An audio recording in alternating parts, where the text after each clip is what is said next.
Thanks, James. Now, folks, your time. Now, you can put your questions to the animal ballet team, and they are more than happy to answer them. I'll start with the question.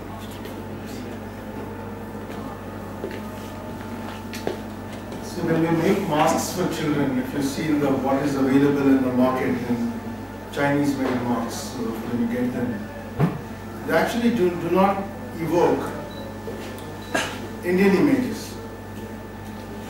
Let me put it this way. When you say Indian food, it actually doesn't mean anything practically. But if you said, not even Gujarati food, but you should say like what you would get from Saurashtra. It can be that detailed, right? That is how the imagination of even forms could be. So to get this idea of the Indian thing has been a big problem, and it has actually increased our diffidence in many ways because of that. Because you're attempting the unsolvable, unresolvable, let me put it that way. But in this, for instance, I feel nothing of that baggage is there, because what should a bird look like? What should violence look like? For instance, there's a really bold attempt at doing monochromatic images. It takes some time before you see actually color in it, and you see a sudden, everything is monochromatic. Suddenly there's blood, So I must congratulate all three of you for doing this. How did you arrive, or what is acceptable? Because it's a big problem. To be honest, we weren't really discussing what would be accepted or what would be publishable and what would be proper for an audience. In a way, because at that point of time, we hadn't even met Guru when we were working on the book. So it wasn't about trying to please a publisher or trying to, get him to publish the book. We were doing it on our own steam. So there was nothing really to stop us from, doing whatever we felt like. So it was, I wouldn't say it was very courageous of us. It was fairly ignorant of us. I would say it's what natural flourish. Yeah, that's a nice way of, Yeah, ignorance. Honestly, it was that. Somebody wants to ask a question?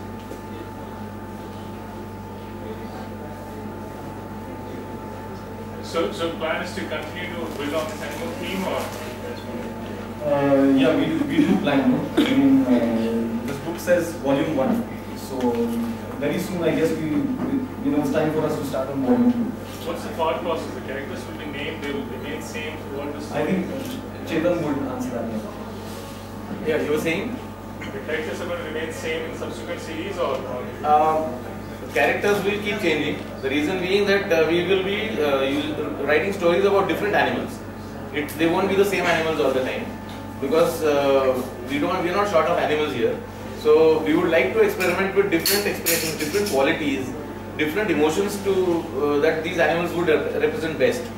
Over here we have a wolf which is supposed to be very vicious, very cruel, and he hunts in packs. Now, instead of writing another story about another wolf, I would rather write about a beaver, perhaps a platypus, which I haven't seen, but I would go ahead and see it, and then I would write something about it. So that will help us explore new animals, bring them into stories, and then make characters and stories and make statements out of those. You have said that you spoke about animals, and you said that they are different from men, humans, so they don't have a religion and all that. So when you've written these stories, have you incorporated Sly as a fox and Fierce as a lion? Have you incorporated those adjectives? Or not always. Each of these stories, they have not been written about preconceived qualities. But whatever we are trying to say has been, emphasized in that story itself.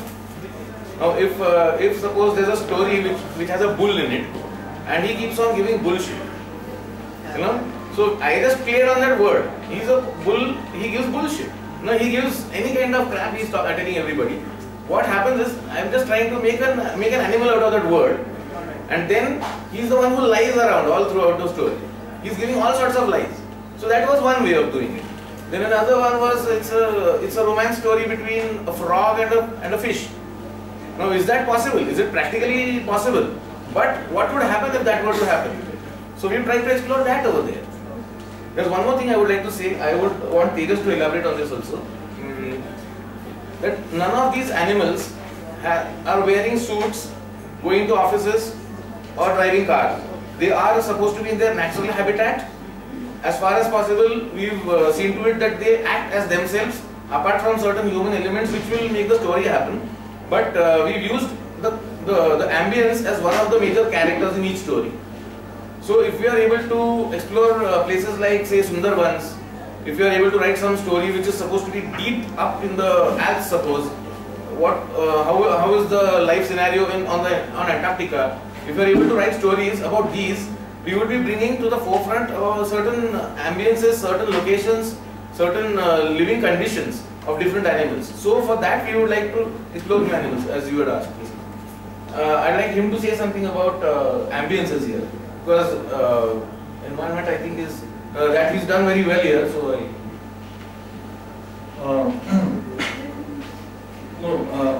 about ambience, I think one of the stories called The Harbinger, this one, has the setting of a small freshwater lake very close to the sea, about 100 yards away from the sea.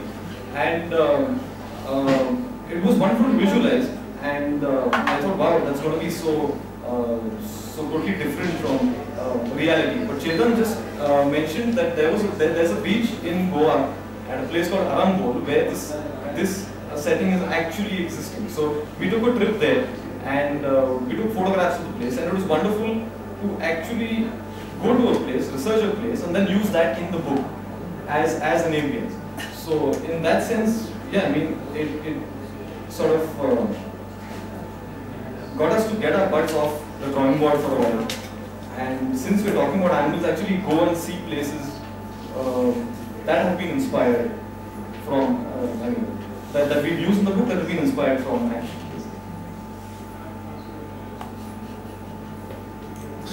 Any other questions?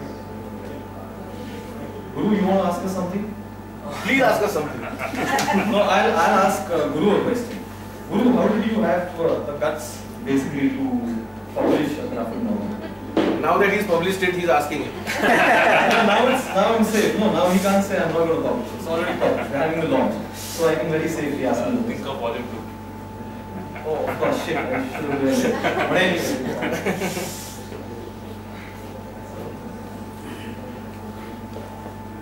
This was an experiment actually.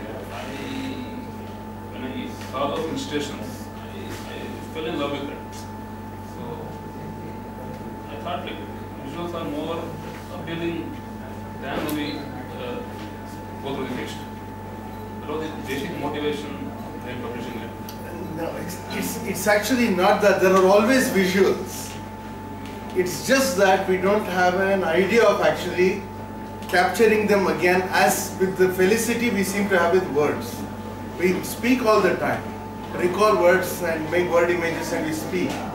We're not able to draw with the same felicity. That's the thing. Visuals are there all the time. That is because Since this book is about animals, is there a moral always at the end?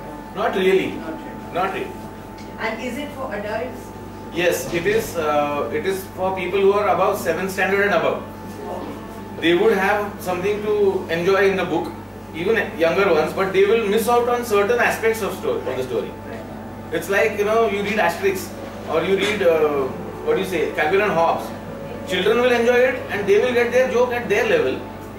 But elders will see something more intricate, more subtle perhaps. Certain things that children will miss, but they won't know what they missed. But they could read it. You must have read this book called The Little Prince. Anyone? Try check out that book. That is something that even children can read, but elders will get much more out of it. So that is there. I'd like to narrate a little coincidence that happened. Guru just mentioned that. Guru mentioned it a little while ago, but this coincidence has gone on very well. I hadn't known Tejas when I'd written these stories. I'd written them, then I got to know him. He's an artist. Then he's a good artist. Then I said, wow, we also have similar things, likings and likes and dislikes also. And then he liked those stories. He said, "Hey, let's make a graphic book out of it." We didn't know who's going to publish it, what's going to happen. We were even searching for grants for the book, because it's about animals and stuff. But we didn't know how to go about it, so that did not work out as well. But then, without me having to prompt this idea to Tejas, he felt like doing that thing. So I would say that he is self-inspired about that. When I spoke to Guru, I was not a person who comes to Bangalore regularly. At least then I never used to. And I am in Pune, he was from Bangalore. Both of us, we meet in Jaipur, of all the places. That was the first time I had gone to this Jaipur Literature Festival. But the person who's sitting next to me turns out to be a publisher. And he likes this idea about a graphic book. And then here it is. What is it? Any big creation, any small or big creation, this for instance, it is based on a series of coincidences. But for all of those coincidences to take place, what was necessary was each of us had to be fired and triggered on our own. I always wanted to be a writer, Tejas always wanted to be an artist. Guru has quit his job and then he's become a publisher. All of us are self-inspired this way, and we had to meet. And then something has happened. Now, this is a coincidence which we would love to take even further, much further from here. But it is necessary that you do your own homework, you do your own classwork, and then you meet someone. And when Guru met me, I had that with me. I mean, when I met Tejas, I had my stories. When I met Guru, that time Tejas had drawn his work. So we had done our homework so that we could go to the next stage. And now you have some homework here to take it from this stage to a larger audience. From here on, you talk about this. You tell people that this is good.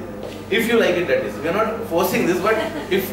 No, we are carrying guns in our bags. So, I mean... So, if a series of coincidences and some amount of hard work has brought us over here, you give your honest opinion to friends and let just, pass this word around and let's see if it takes a bigger shape, this whole thing. And now I think someone stopped me. Somebody stopped me. Any questions, anybody? Yeah, I would like to ask that in your previous book, this one is totally different, right? Since the protagonist here is animals. So I would like to ask, is there any thematic similarities you have carried down from the first book to this one, like emotional portrayal? Have I carried any similarities between my other stories and this? Is that what you like mean? any similarity between the first and second books? No, I wouldn't say that, because my earlier book is about humans. That's not the only difference. That has the intricacies of being human. As just now, these stories are simplified in terms of emotional and psychological baggage, as I said. In those stories have been written in spite of all the intricacies and the complications of being a human being. They have their own jealousy, they have their own problems, they have their own memories, they have their own aspirations, and when two humans meet, it's like that's the beginning of any chaos. So all those stories do have other things there. So, and I wouldn't say there's anything similar. Otherwise, I would have written stories about animals. Instead of animals, I would have written more stories about humans. I saw that these required a different treatment, so they are animals. So, what messages does these stories of animal convey? Like any social messages? No, nothing intentionally. What I have written over there in the introduction here, that if you do find any morals in it, I am not to blame. I have just done it because it has just happened. It wasn't intentional. Because moral science, we've been taught very well in school. So I don't think I am of any authority to say something how people should behave and how they should act or behave. So, no morals intended.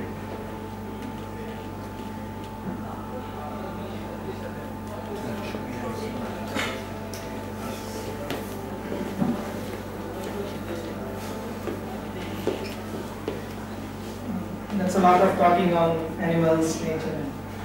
And the launch of the book is also aptly timed. Like in next 2 days, we'll be having the World Environment Day.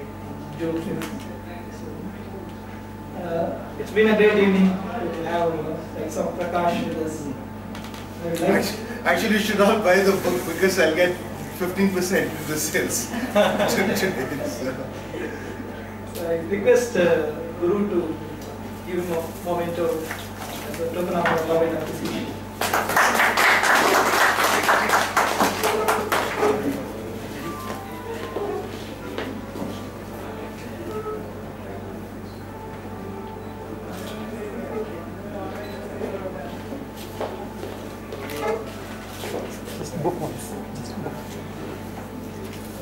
Also, as we come to the end of this program, we would also like you to buy the book and get it signed by the authors. Sir.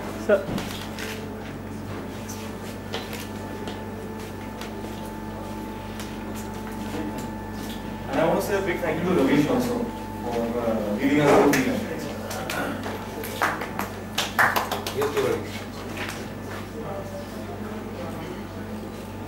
Also, we have some tea and snacks arranged for you. You can please have it.